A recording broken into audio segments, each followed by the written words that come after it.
جب زلیخا کو پتہ چلتا ہے حضرت یوسف علیہ السلام جیل میں بہت خوش ہیں تو وہ جیلر کے نام خط لکھتی ہے کہ یوسارسف کو میری اطاعت پر مجبور کیا جائے، اگر وہ نہ مانے تو جیل میں اس پر تشدد کیا جائے۔ جیلر حضرت یوسف علیہ السلام کو سمجھاتا ہے کہ اطاعت قبول کر لو، مگر آپ صاف انکار کر دیتے ہیں اور جیل کی صفائی ستھرائی کر دیتے ہیں، جیل کو بہت صاف ستھرا بنا دیتے ہیں اور جیلر سے ریکویسٹ کرتے ہیں کہ صفائی ستھرائی کرنا ہمارے اختیار میں تھا، لیکن قیدیوں کو نئے لباس پہنانا ہمارے اختیار میں نہیں ہے، آپ سے ریکویسٹ ہے کہ قیدیوں کے نئے لباس کا انتظام کر دیں۔ جیل میں دونوں خانسامہ روزانہ لڑتے ہیں، ایک دن وہ ایک دوسرے کو مار رہے تھے۔ حضرت یوسف علیہ السلام نے ان کو سمجھایا کہ لڑنا غلط بات ہے، انہوں نے تمام واقعہ حضرت یوسف علیہ السلام کو بتا دیا۔ حضرت یوسف علیہ السلام سمجھ گئے اقدام قتل پر اکسانے والے معبد معون کاہن اعظم ہے۔ حضرت یوسف علیہ السلام نے انہیں سمجھایا، ایک خدا کی عبادت کرو، ایک مضبوط طاقتور خدا سے مدد مانگے، نہ کہ بتوں سے۔ حضرت یوسف علیہ السلام سے تمام قیدی بہت محبت کرنے لگتے ہیں۔ ایک بار سب قیدی چٹانیں توڑنے جاتے ہیں، سب اپنے اپنے کام میں مصروف تھے کہ ایک لاغر قیدی جو پتھر اٹھائے جا رہا تھا گر جاتا ہے۔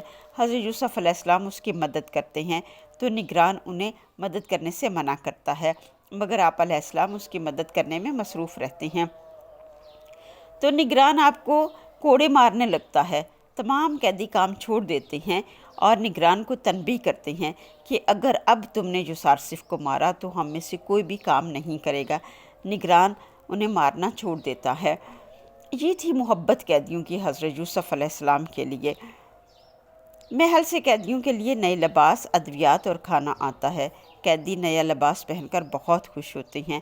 حضرت یوسف علیہ السلام نیلوفر کو بھی ایک نیا لباس دیتے ہیں، مگر وہ پھر آپ کو قتل کرنے کی دھمکی دیتا ہے۔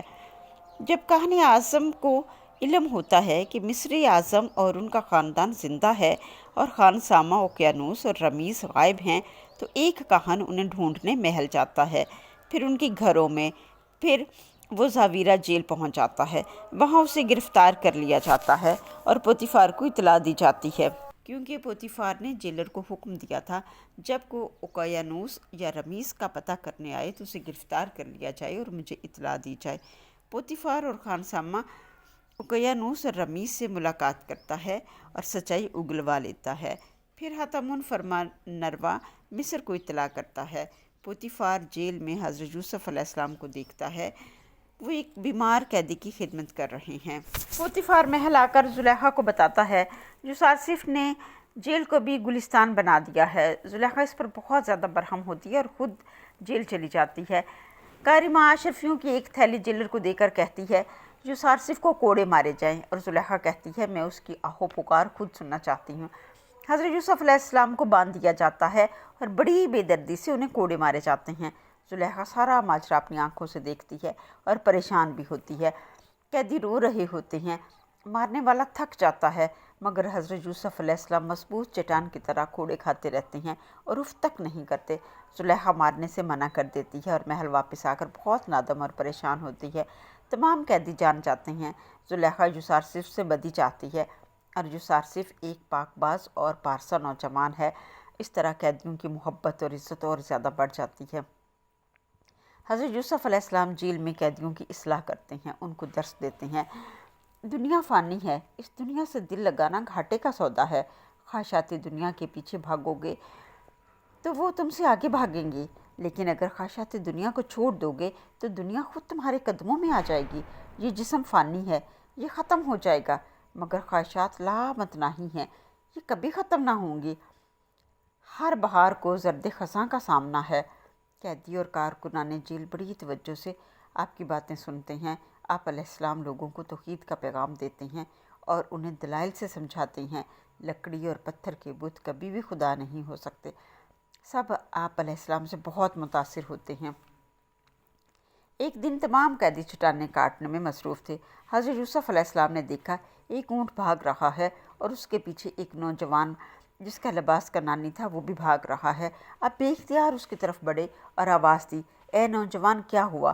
اس نے بتایا، میرا اونٹ اس طرف نکل آیا ہے، میں بھاگ بھاگ کر تھک گیا ہوں، مگر یہ میرے قابو میں نہیں آ رہا۔ آپ علیہ السلام نے پوچھا، کیا آپ کنعانی ہیں؟ اس نے جواب دیا، جی ہاں۔ اس نوجوان نے پوچھا، تمہیں کیسے پتہ چلا کہ میں کنعانی ہوں؟ آپ علیہ السلام نے فرمایا، آپ کے لباس سے۔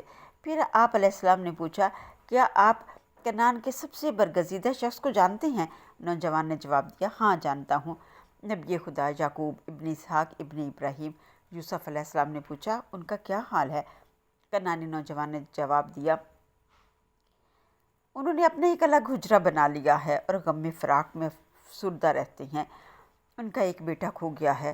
یوسف علیہ السلام کی آنکھوں میں آنسو آ جاتے ہیں اور آپ علیہ السلام اس کنعانی نوجوان کو کہتے ہیں، واپس جا کر نبی خدا کو کہنا، ایک نوجوان قیدی نے آپ کے لیے پیغام دیا ہے، جب بھی درد ہجراں اور سوز و فراق سے آپ کا دل بھر آئے تو اپنے محبوب کی بارگاہ میں دست سوال دراز کریں، تو بچھڑے بیٹے کو باپ سے ملنے کی دعا کیجیے گا۔ کنعانی نوجوان نے پوچھا، تمہارا نام کیا ہے؟ تو یوسف علیہ السلام نے فرمایا، مجھے اپنا نام پتہ بتانے کی اجازت نہیں ہے۔ اس کا اونٹ خود بخود چل کر مالک کے پاس واپس آ جاتا ہے تو وہ حیران ہو جاتا ہے، اونٹ مجھے ادھر کیوں لے آیا تھا؟ آپ علیہ السلام فرماتے ہیں، کائنات کی ہر چیز اللہ کے حکم کی پابند ہے، وہی ہوتا ہے جو وہ چاہتا ہے۔ یوسف علیہ السلام فرماتے ہیں، برگزیدہ بزرگ سے کہیے گا، اپنی شاہ بریدہ میں اپنے دل کو افسردہ کرنے کی بجائے اللہ سے دل لگائیں اور دعا کریں، اللہ شاہ بریدہ سے جلد ملا دے، صبر کریں۔